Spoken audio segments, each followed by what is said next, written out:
recommending, well, look, it's time we try medication.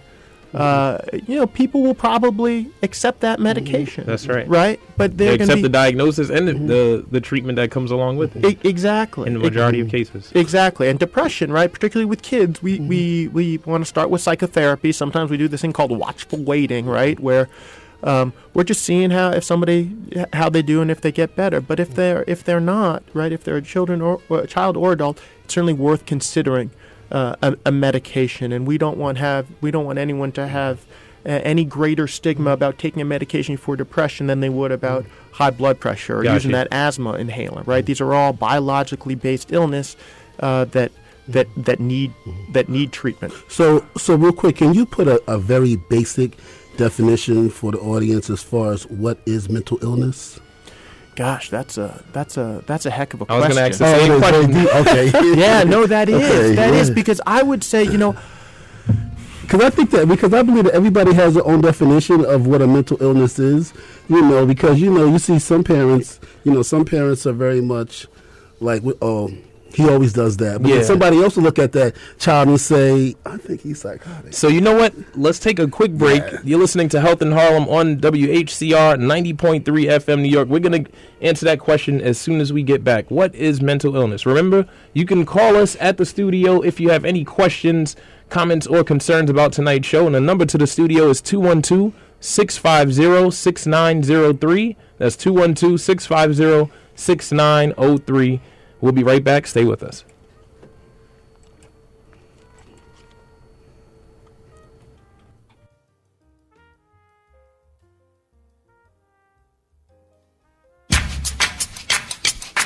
If you know the symptoms and get the facts, you'll know the signs of a heart attack. Women, listen to me, and when I'm done, if it sounds familiar, call 911. Pain in your neck, chest, arms or jaw, shortness of breath, please tell us more. Cold sweats and nausea, tiredness, it's time to take it serious. Back pain, stomach pain, shortness of breath, cold sweats, nausea, dizziness. If you know the symptoms and heed the signs, you'll be around for a long, long time. Women, listen to me, and when I'm done, if any sound familiar, call 911. Learn a song that could save your life. Get a free download at womenshealth.gov/heart attack. Women, listen to me, and when I'm done, if any sound familiar, call 911. If any sound familiar, call 911. A message from the U.S. Department of Health and Human Services. 911.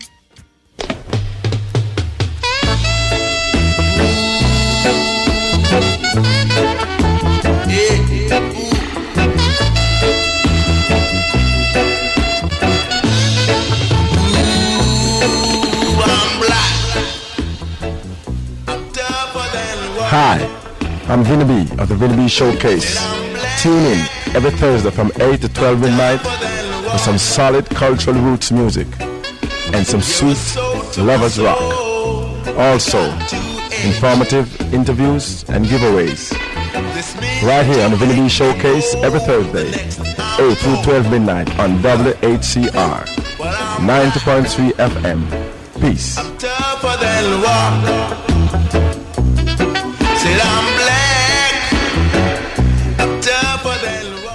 WHCR 90.3 FM, New York.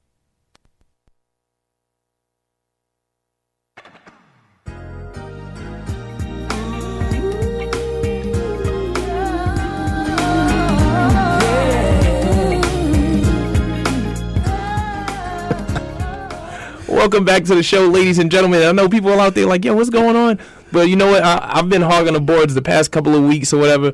And Sean, me out like that. I'm joking. I'm messing with you. I know. I'm messing with you out of love, man. It's all good. But you know, it's still we still in control here, ladies and gentlemen. And once again, you're listening to Health in Harlem on WHCR 90.3 FM New York. And tonight we have with us from Harlem Hospital, Dr. Kareem Galib, and he is the director of the Child and Adolescent Psychiatry Program or Department at Harlem Hospital, and he is an assistant professor of psychiatry at Columbia University. Now, we're talking about the incident that took place last week, December 14th, up in Newtown, Connecticut, at Sandy Hook Elementary School. Okay. where 28 people were massacred. Were and out of those killed, 28, yes. and 20 was, innocent children. But we're really focusing on, ladies and gentlemen, mental illness. Yes. And also how we can help our children cope with this. And that's something that we're going to get into in a little bit. But the question that was asked, Sean asked Dr. Galib, what is mental illness? A real general, what can we say about mental illness? What is it, and how can we talk about it? Right, and that's a big, deep question. And I think I am going to choose to answer it in this way, right? And the goal of my answer is, again, to try to reduce the stigma that may be associated with mental illness. Because we have these words like mental illness and these concepts like depression, and or people want to say crazy, use the word crazy, and that's a common thing, Right. But the reality is, I think it's really hard to define, what mental illness is or what any specific type of mental illness is. And the reality is, we all experience different things at different times, right? And sometimes whatever we are experiencing is really impacting us in a way that is getting in the way. It's impacting our function. Okay, so whether or not you call that depression or you call that anxiety, it's important to take it seriously, and it's important to not be afraid to get help or to talk to someone who you see who is being affected about getting help, because the goal is not to put a label on something, but the goal is to address what the problems are, so they don't get worse, so that they can get better, so that people can enjoy life. They can get what they need to get done, whether it's doing their schoolwork or getting their job done or being there to participate in their important relationships. Yes. So basically you're saying that a mental illness, I guess, you need to get yourself checked or get someone checked when, I guess, the illness is starting to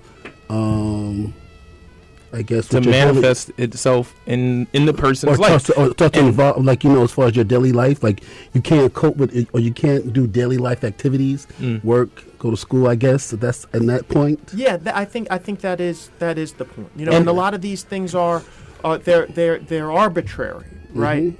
What I mean is, a bunch of people got in a room and they decide, okay, these are going to be the diagnostic criteria for this illness. Gotcha. In mental health, we don't yet have biologically based. We don't yet have blood tests, right, or imaging studies that tell us exactly what an illness is. So we have symptoms, right, and we have symptoms that often go together. And often respond then to certain treatments, whether they be psychotherapies or medications. Yes. So we could go through and define different types of illnesses one by one as best as we understand them now. So many of them. Right. Yeah. But I think at least my bigger picture point is, look, if stuff is getting in the way, don't be afraid, don't be ashamed to reach out for a little bit of help, because there are.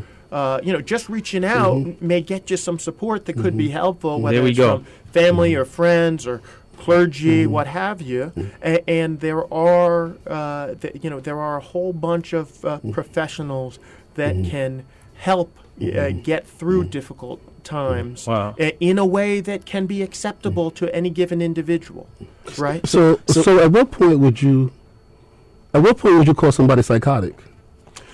So psychosis is it's a certain symptom, right, that is usually associated with those psychotic spectrum illnesses. Schizophrenia is an example of a psychotic spectrum illness, and probably the simplest definition of psychosis is not being able to tell what's real from what's not real. Gotcha. Okay, but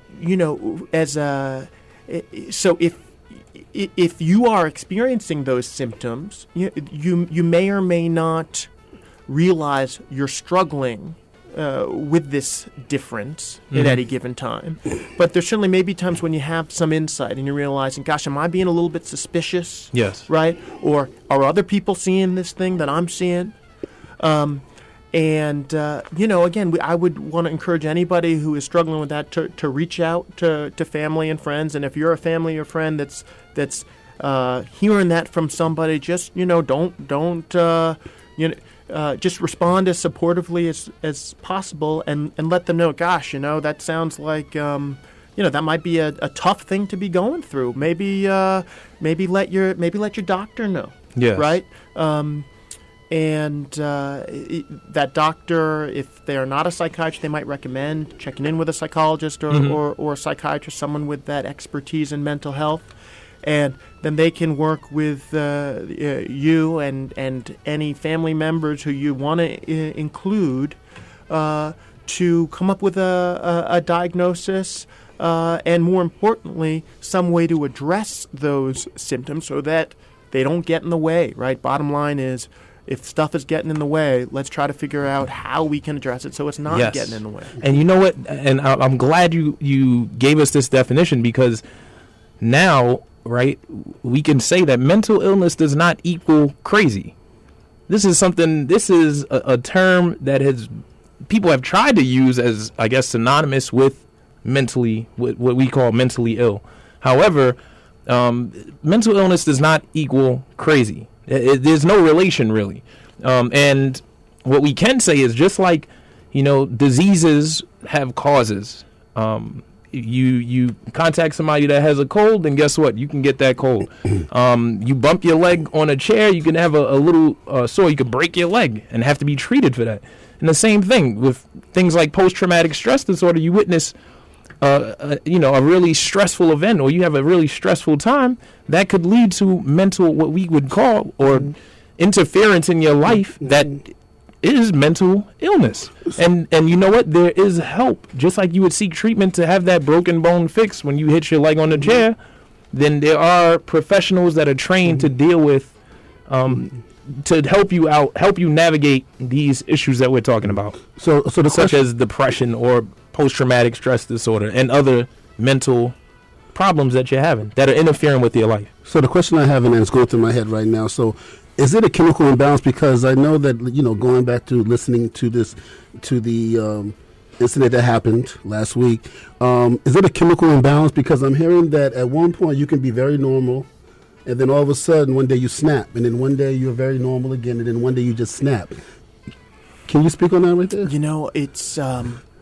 It's a good question. Certainly, some mental illnesses are associated with chemical imbalances or when we talk about chemicals with mental illness, we're often talking about neurotransmitters, which are essentially how neurons or those brain cells are communicating with each other. But in the case of this Newtown massacre, it's really hard to tell. There have been reports in the media that this individual had something called Asperger's syndrome, which is a developmental disorder, which is not typically associated with violence. Not at all. It's not the complete opposite usually, right? People are usually withdrawn and timid. That's right, and they are much more commonly the victim of bullying or violence than the perpetrators. However, and then again, this is how when we can start to sort of generalize away from specific mental illnesses to the more broader life experiences. The reports are that this individual spent a lot of time alone.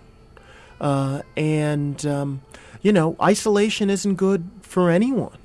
We wonder how much support the mental health community was able to provide this child or his mother. I don't think none. I'm hearing basically almost none, and we could talk about that more moving forward, because I'm hearing that it's very difficult to get that support or that treatment, because I think at one point they were saying that an individual or a parent actually would have to get their son or daughter arrested before they really can get that treatment that they need. So, and I know there was an article widely circulated online about a mother who has a child who has been struggling, and I think it was a blog or something like that. Yeah, it was a blog post initially. And this so this was a child who was just getting into a lot of trouble, being aggressive, ending up in emergency rooms or inpatient units, but not getting any sort of ultimate or definitive treatment that I think the child or the mother found very helpful. And I do think that underlines the limitations in our mental health system, and ideally it would be a lot more integrated with other systems so we could optimally support all of our children out there and support all of our families out there. And I think that's where this connection between getting arrested and ultimately getting the help came from. In the case of this massacre, I don't know exactly what support services they had, but apparently he spent a lot of time on his own. And again, I think it's certainly an understandable part of the human condition that if you felt that you haven't been treated well, and then have a lot of time to dwell on it. And maybe don't have the opportunities to talk about it, you might be a lot more likely to retaliate. To retaliate. Again, I don't know how much that had to do with what happened, but certainly this response is nowhere on. It's not ordinary. Is not ordinary at all. But it was, it really was dramatic, and the impact, as you guys were saying, the impact that it had on adults was dramatic, and the impact that it had on kids, we can assume is also dramatic. And the tricky thing with kids are, depending on their age and how comfortable they are talking, we may or may not know how exactly what's going on. What's going on with them, and how these events have affected them, which is one of the things that I would love us to be able to talk about today. And if we that's going to be next right after the commercial. Yep, we're going to take a break, ladies and gentlemen. You're listening to Health in Harlem on WHCR 90.3 FM New York. Stay with us. We'll be right back. WHCR 90.3 FM New York. I love jazz. I love jazz. The whole world knows I love jazz. Listen up, jazz fans. I want you to get excited about your love for jazz. This is Dee Ramey, host of I Love Jazz, a new music and talk show where jazz fans meet to spread their love for jazz. Put I Love Jazz on your jazz calendar every 2 weeks on Wednesdays from 6 to 8 p.m. And tune in to hear a WHCR exclusive, the I Love Jazz fan theme song. The Jazz Challenge is on. There is no greater love for jazz than Uptown in Harlem. The future of jazz is in your hands. Reach for I Love Jazz at WHCR 90.3 FM, the voice of Harlem. Shooby-dooby, I love jazz. I love jazz. The whole world knows I love jazz.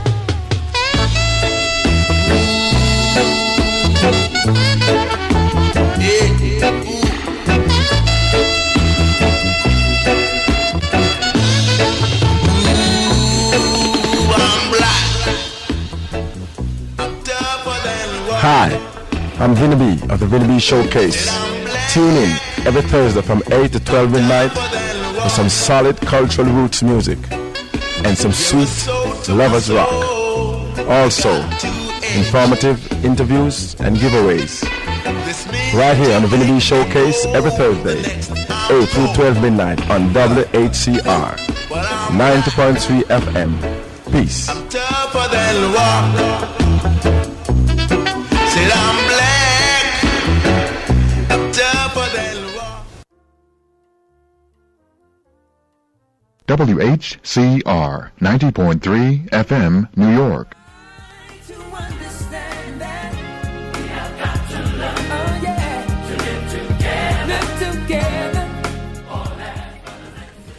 Welcome back to the one and only Health in Harlem on WHCR 90.3 FM New York. I'm Maurice Selby. And this is Sean Shivers. And ladies and gentlemen, tonight we have Dr. Kareem Galib from Harlem Hospital. He's the Director of Child and Adolescent Psychiatry at Harlem Hospital, and he's also an Assistant Professor of Psychiatry at Columbia University.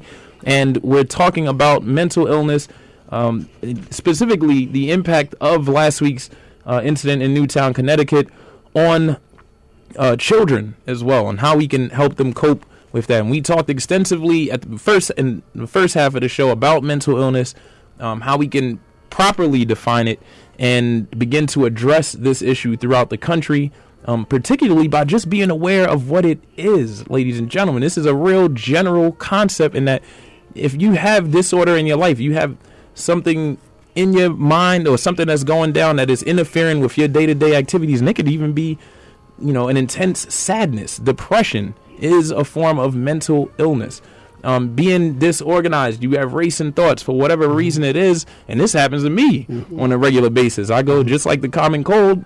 I get these instances where I can't focus properly, and I might have to sit down and either think or at some point go talk to somebody. We have a student counseling service at SUNY Downstate, and it's free and confidential, and I've actually went and taken advantage of those services because sometimes you need somebody to talk to. But think about it, Mo. A professional. But think about it, Mo. You're saying that you have a hard time. Imagine a child who is 4, 5, 6, 7, or 8. Can you just imagine? So let's talk about this because, we talk about how adults responded. We had a difficult time dealing with this tragedy. But let's talk about the children, and not just in Newtown, Connecticut, but let's talk about the children right here in Harlem, throughout the rest of New York City, inner city neighborhoods, all throughout the country that have witnessed violence all throughout their lives, not just in schools, but even with domestic violence, things like that. How can we help our children deal with these issues? So that's a fantastic question, and the way you set it up is also really important. Because it turns out that with traumatic events, if you've been exposed to them in the past, you may be more likely to have a bad response to them in the future. Okay, so and that's the case for adults or for children. So if anyone is listening out there has been exposed to trauma, whether it's domestic violence or gun violence in the past, you may be having a harder time in the aftermath of this tragedy, and same is true for the children in your life. So really one principle after an event like this is first just kind of take your own pulse, right? Check in with yourself, have a sense of how you're feeling, because particularly if you are responsible for looking after some young ones, how you're feeling is going to be important. Right, kids really take their cues from their parents or grandparents or the adults in their life, and look, it's natural that you are going to have your own thoughts and feelings and reactions to a tragedy like this. So if you're struggling, think about how you can take care of yourself. Gotcha. And that'll allow you to take care of the other people in your life, the children in your life, even better. And I'm glad you said that, because we're going to go back to that event as well, where they had that teacher who was a kindergarten teacher, and she said that she heard shots fired over the intercom, and she said at that point, because I probably would have freaked. Yeah. But she said she was very calm, and she said the reason why she was very calm is because if she had freaked out, the children would have started freaking out also too. And I think that was excellent. Wow, absolutely, and God bless her for that. And that's it. That's really the first point about how grown-ups can help kids, is really by trying to stay as calm as possible, right? Even if you are really struggling on the inside, right?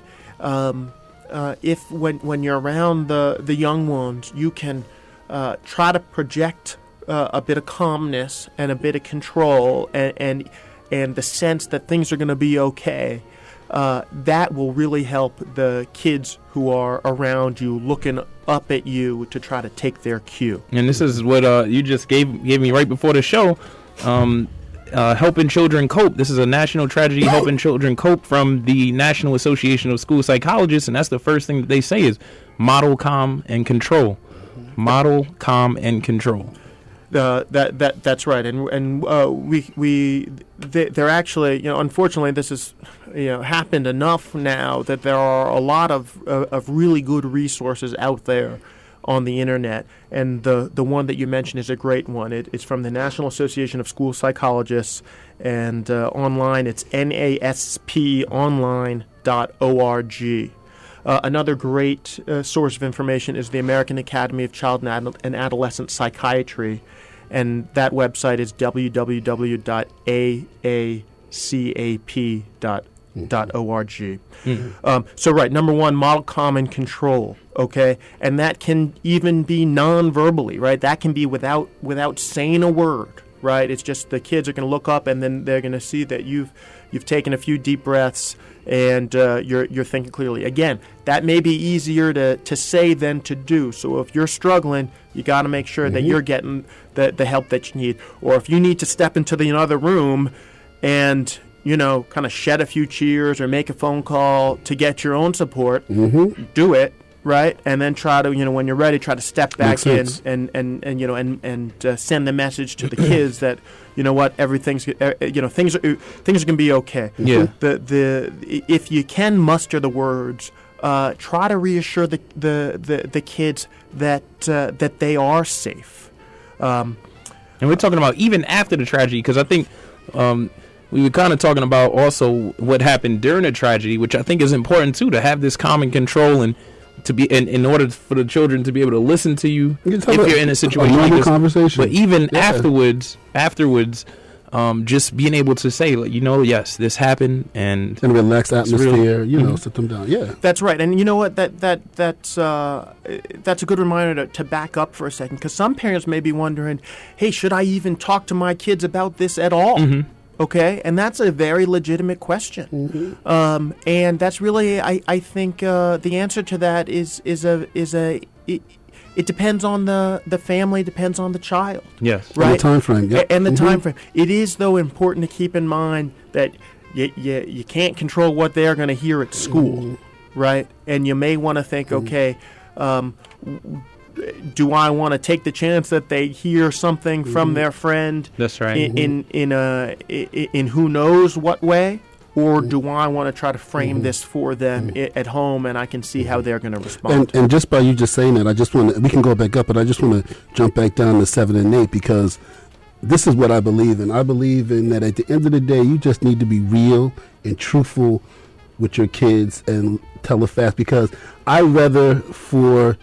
I guess any parent would rather for their kid to hear it from them than hear it from somewhere else out in the street, and it may be changed, misconstrued, untruthful. You know what I'm saying? Kind of, absolutely. If when you do have this conversation, it is absolutely important to keep it real. Yeah. It's also important to keep it developmentally appropriate. Gotcha. Right? Gotcha. And by that I mean, you want to use words and language that your kids can understand.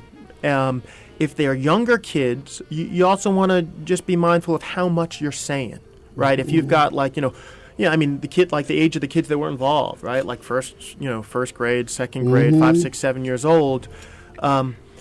You might not need to go into much detail, right? You can tell them, yes, this really bad thing happened. Someone went to a school and shot some children and adults. Your school is safe. Your teachers and principal are keeping your school safe. Yes. Right? And then you can stop and wait to see what questions they may have, right? And answer the questions that they ask you, again, in a developmentally appropriate way. Yes. And I want to mention, like, one of my workers, she has said she had a conversation about this with her daughter, and she has said to her daughter, because her daughter heard about everything that was going on. I think her daughter was about 6 or 7. Yeah. And she has said, so if something like that happened in your classroom, what would you do? And she said her daughter said, I don't know, Mommy. So at that point, she said, well, this is what you should do. And I think, I think she told her that you need to, find a corner in the classroom, grab one of your friends, hide in the locker, I think she said, if you could fit in the locker. But I'm saying at that point, her daughter said, no, I didn't know what to do. And at that point, you jump in and you be real and say, this is what I want you to do in case of that. Absolutely. And the way that you transmit that to the child, kind of like we just heard, that's a good example of doing it in a calm, matter-of-fact way. This is what you do. A young child hearing that isn't going to freak out because as you were talking, you were just being calm, matter-of-fact, confident. This is what's going to keep you safe. Yes. That will help them feel safe, right? Knowledge is power. Yeah. But if you ask your child what would they do, and they do say they don't know, that actually might also be a cue to, hey, check in with the teacher, right? Okay. A lot of schools are doing these lockdown drills, right? Yeah. And if the school where your child is hasn't put that plan together yet, maybe the parents should be calling in, because it might be time. Go to the PTA and tell them this needs to be done. Some type of disaster plan needs to be put in place. Some type of drill needs to be put in place. Absolutely. All right. Absolutely. So, ladies and gentlemen, unfortunately, this hour is moving too fast, man. We're going to take our last break for the evening. I know, that's what I'm talking about. But, ladies and gentlemen, you can call in and give us any questions, comments, or concerns. We would love to hear from you. Especially your views on this whole situation and the issues that we've been talking about tonight. Now, once again, the number to the studio is 212-650-6903. That's 212-650-6903. You're listening to Health in Harlem on WHCR. We'll be right back. Stay with us. WHCR 90.3 FM, New York. It's WHCR's annual holiday party fundraiser on Friday, December 21st. Party time is 6 p.m. with some of WHCR's hottest DJs who will keep you dancing to some of the best house music in New York City. WHCR's annual after-work holiday party fundraiser will be held at Image Nation's Raw Space, located at 2031 Adam Clayton Powell Jr. Boulevard, between 121st and 122nd Streets. Admission is only $10 at the door, and there will be a cash bar. It's WHCR's annual holiday party fundraiser on Friday, December 21st from 6 p.m. to midnight. Image Nation's Raw Space is available for your next event. For more information and rental rates, visit imagenation.us and click on Raw Space, then choose Rentals.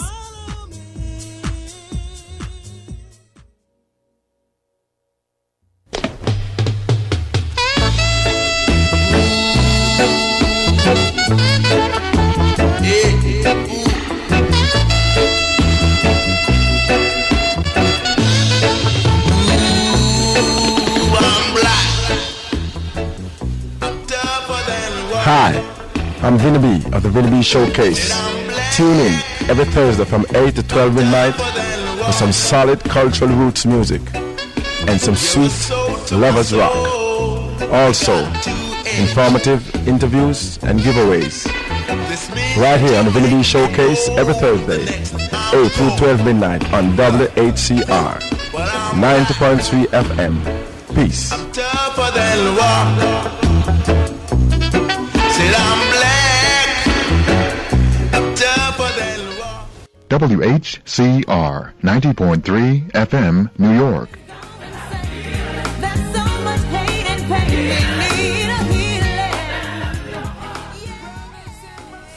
Welcome back to Health in Harlem, ladies and gentlemen. I'm Maurice Selby. And Mr. Sean Shiver. And we have Dr. Kareem Galib from Harlem Hospital. He's the Director of Child and Adolescent Psychiatry at Harlem and also an Assistant Professor of Psychiatry at Columbia University.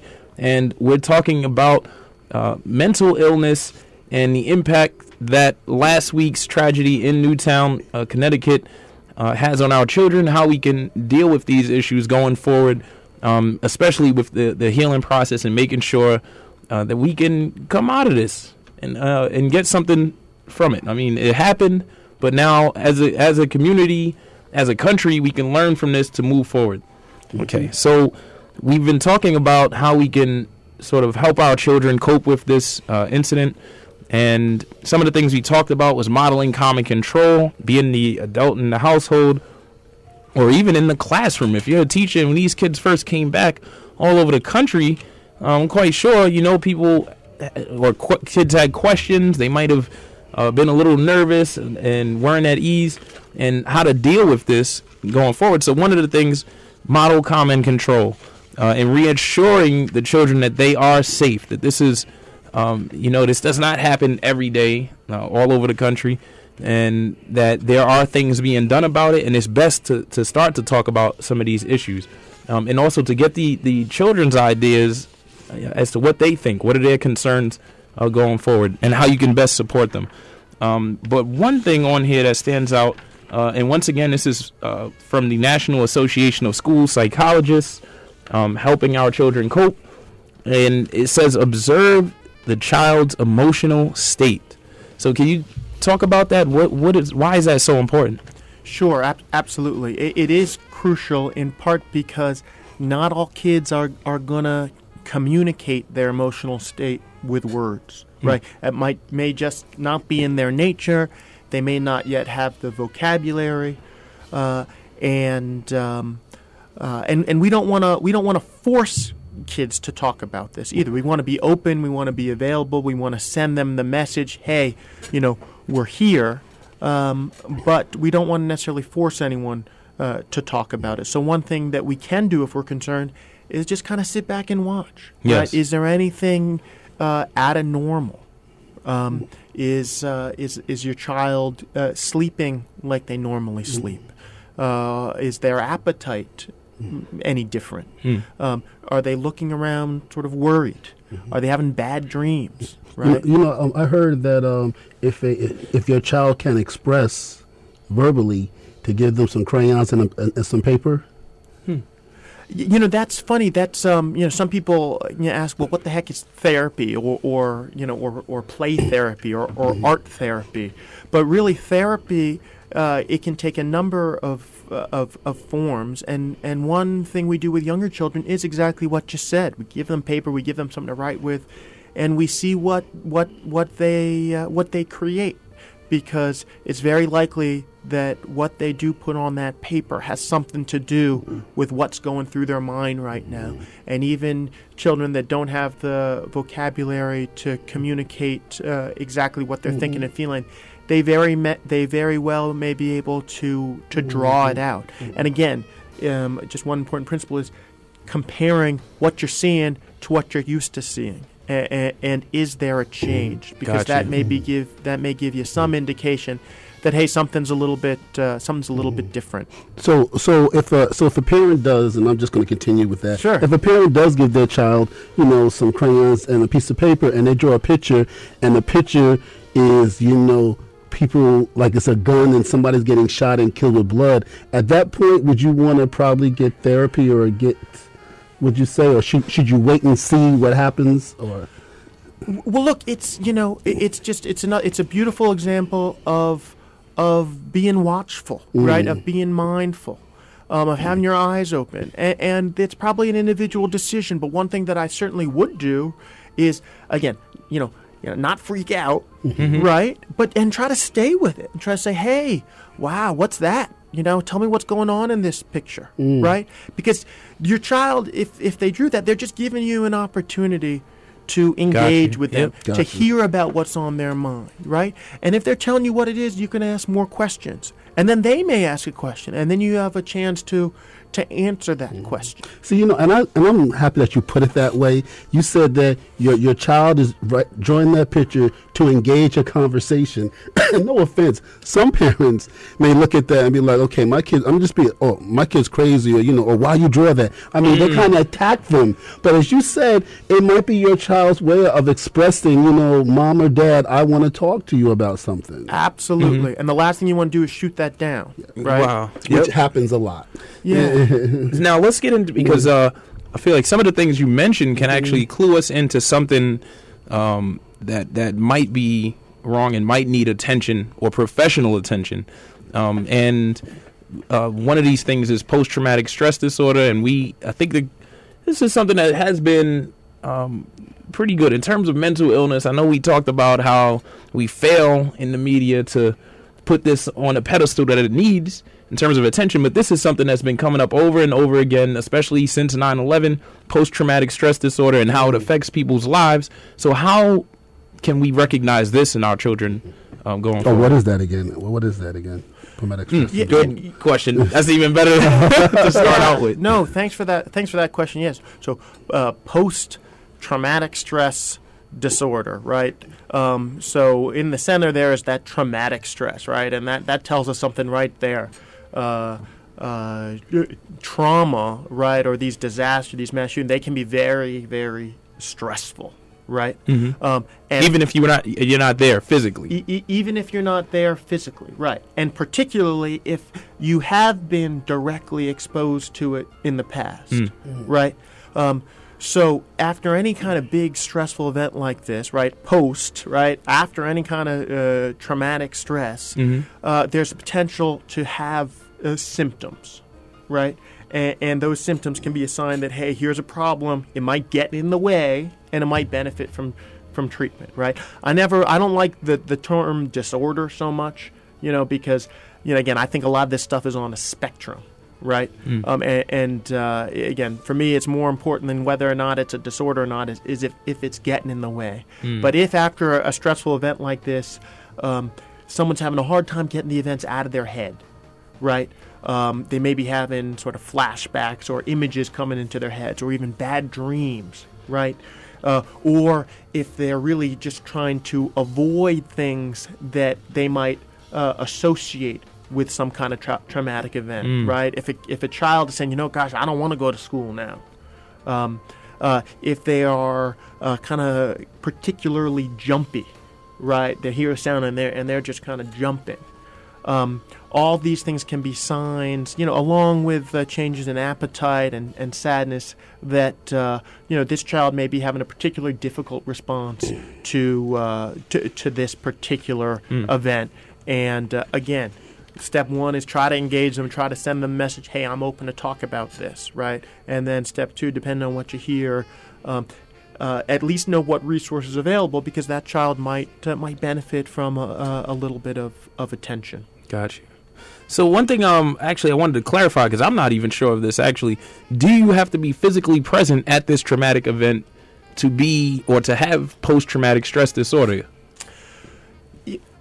Again, we have these diagnostic manuals that lead to the official diagnoses, right? And in order, according to the books that we use, there has to be some real perceived direct threat. Okay. Doesn't mean it's real. Doesn't mean you were there, but somehow you might have had to think that you may be directly threatened. Got you. Now.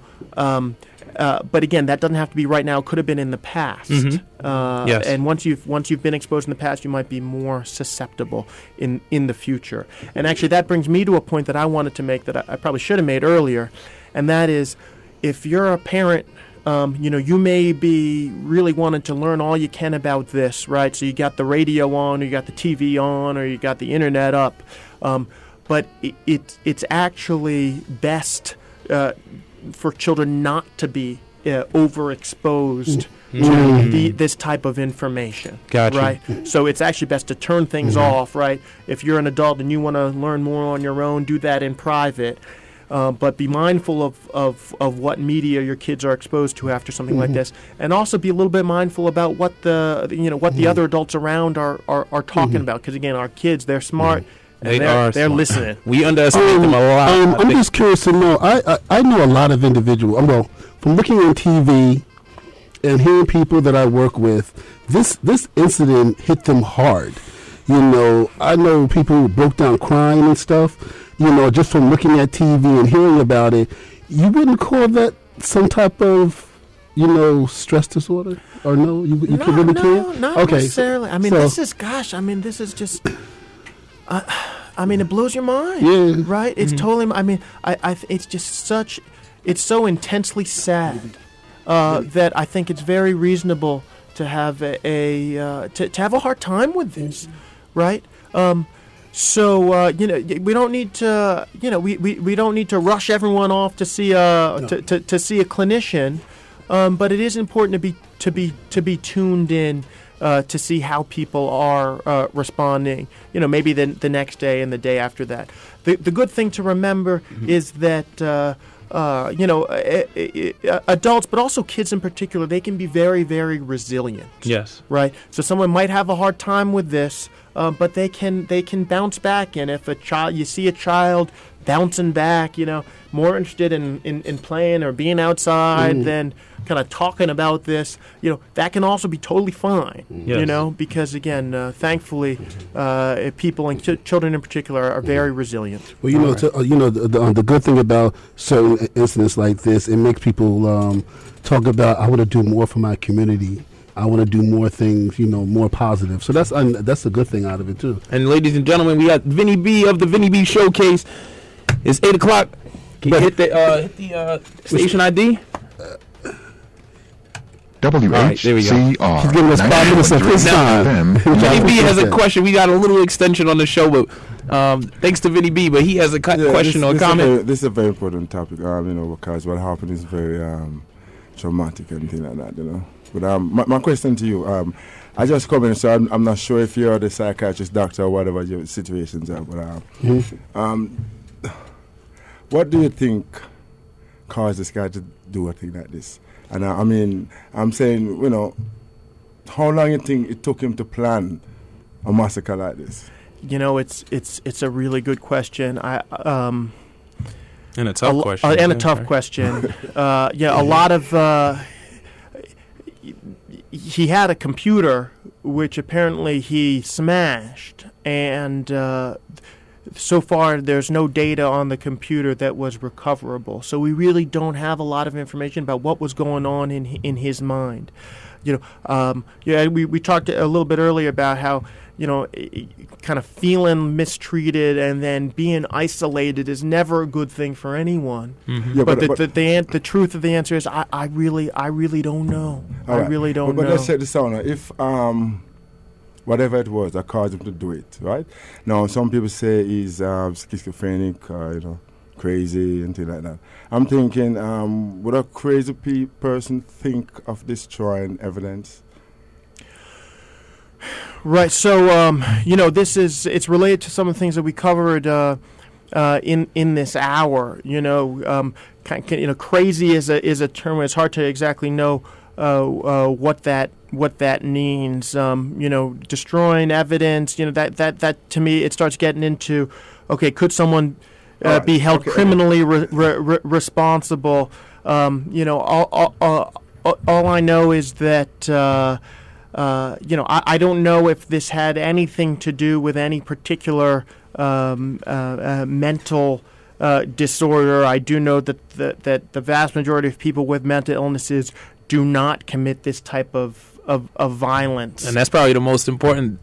If anything, that was one of the major messages that we set out to get out there tonight, was that, people want to use the word crazy for this individual.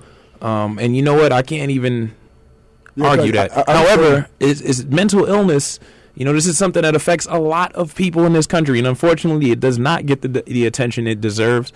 But there are ways we can get help for individuals that have these issues, and we're not just talking about schizophrenia. We're not talking about people with psychotic symptoms for whatever illness they have, but we're talking about people with depression. We're talking about people with post-traumatic stress disorder, which is something that could manifest we're talking about. That's right. And I do just want to let people know that if they or someone they know is interested in getting some mental health services, we over at Harlem Hospital are very eager to help. The main number over at the hospital is 212-939-1000. You can speak to the adult clinic or the child and adolescent psychiatry clinic, and we would love to figure out how we can be helpful. Okay. So I was saying, after what you just said a while ago, Maurice, does that mean crazy people lose a sense of purpose? Well, I don't want to use the term crazy. I know, but that's a good question. But this is what mental illness. What Dr. Galib defined it as was that it interferes with your life. So you can lose a sense of purpose with depression. You don't want to get out of bed. There are people that are clinically depressed there are people that are clinically depressed, and we're talking about an intense sadness to the point where the things that the person used to enjoy or they love to do, and they've done it for their lives, and they made it their purpose in life, even raising their child, right? You live to raise your child, but the person is clinically depressed, can't do that. They can't. Really, this is debate right now. That's mental illness, and people might call it crazy, but that's mental illness, and that's not crazy. It happens to people, regular people, you and me. It happened. Yeah, no, and I think the bottom line is, again, if you're struggling or if someone you know is struggling, don't struggle in silence. Don't stay isolated. Talk to people and try to get the help that you need, just so you get to a better place, so you feel better, so you can be enjoying life, you can be enjoying your relationships. And the one thing I always want to say is that, if you are experiencing this, it's okay. Because it's not your fault. It's okay. Just go and seek help. And I know a lot of parents, may not want to take their child because they don't want to be the quote unquote parent that has that child who's different. But it is okay. And the one thing that you need to do is just go and seek help and go seek help. That's right. Just like if your child has asthma, just like if they sprain their foot, right, exactly. Or if your uncle has high blood pressure, right? These are all biological illnesses that have because they have that law. We always say HIPAA, and whatever you do, whatever you go to your physician, it's your business. It is your business. It's your business, and nobody else's. You need to know. Now, ladies and gentlemen, I want to thank you very much for listening to Health in Harlem Night. I want to thank Dr. Galib. An intense discussion, very important discussion. I appreciate it. At the last minute. At the last minute, man. And you know what, ladies and gentlemen, we want to wish you a very happy holiday. We'll catch you next week, and with another topic, with another great topic. And you're listening to Health in Harlem on WHCR. We want to thank also Ms. Valerie Wright for setting us up with Dr. Galib for this pretty much last-second change in our schedule to talk about this topic. And Sean Shivers, of course, for being the one to suggest it, actually. Ladies and gentlemen, this show is dedicated to the memory of Miss Gloria Thomas. And we want to thank Vinny B for chipping on the conversation, too. That was and also, too, ladies and gentlemen, I want to also donate. I also want to dedicate this show to the 28 people and those 20 children who lost their lives in Connecticut. Word up, man. Harlem, take care of yourself. Be safe. Yep. WHCR 90.3 FM, New York.